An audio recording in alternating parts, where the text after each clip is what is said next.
my sa posunieme ďalej. Lineárne nezávislé vektory sú také, ktoré neležia na jednej priamke. Jeden vektor nie je k-násobkom toho druhého. K-násobok v podstate, že nie sú si rovné v podstate.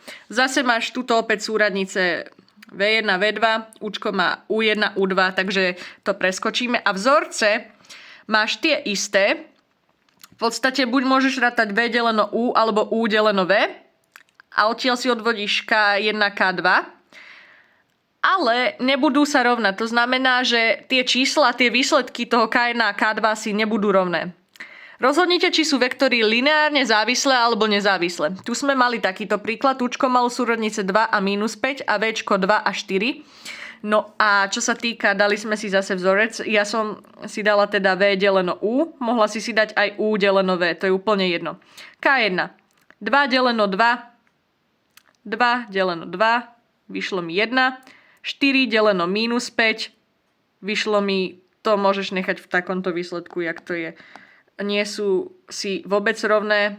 Môžeš vidieť, tak si dáš takto, že do zápisu K1 sa nerovná K2 a tým pádom sa to rovná lineárne nezávisle. To má takúto značku.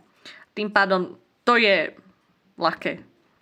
Tuto bol ďalší príklad, ten vidieť nemusíš. Akože áno, toto bol tiež, lenže tuto boli lineárne závislé. Takže tu si dala iba, že K1 sa rovná K2 a sú lineárne závislé. Takže to je v pohode. Aj C tu je. A rozhodnite, či body A, B, C ležia na jednej priamke. Zase, spravíš si takýto trojuholník, jak to môžeš vidieť. A zase si vybrala jeden bod. Ja som si vybrala teda Ačko. A dala si, že C minus A a B minus A. Ale ty si kľudne mohla vybrať aj bod C. To by si v podstate dala A minus C, B minus C. Vždycky ten bod, ktorý si vyberieš, tak vlastne odrátávaš buď od Cčka, od Bčka, alebo proste chápeš, že jeden bod, čo si vyberieš, odrátávaš od tých dvoch ďalších.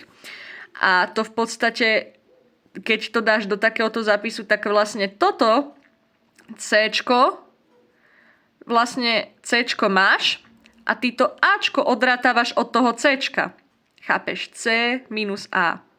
Si to dáš minus 1, minus tu je 1. Takže minus 1, potom ide, že 4, mínusko si dáš a keďže tu je minus 1, ide do zatvorky a tým pádom vyšli tieto súradnice. To isté s Bčkom. Dostala si a tie body, čo si dostala takto, tak to máš v podstate, ideš nahadzovať do Kčka. Si dáš tieto, buď si dáš toto deleno toto, alebo toto deleno toto. Chápeš, že K1, keďže sme použili B deleno A, ešte tie body si môžeme takto označiť, som zabudla. Si dáš buď B deleno A, alebo A deleno B. Z týchto, čo ti vyšlo. A vďaka tomu vyšiel vlastne výsledok takýto, že nie sú rovnaké, minus 0,5 a 0,8.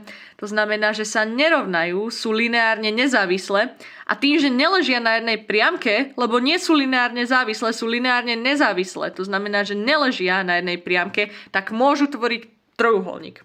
Chápeš? Lebo tie výsledky nie sú rovnaké, tak ti to vysvetlím. Výsledky týchto nie sú rovnaké, tým pádom môžu tvoriť trojuholník. Keby boli lineárne závislé, že výsledky by boli rovnaké, tak tým pádom by nemohli tvoriť trojuholník. A to je všetko.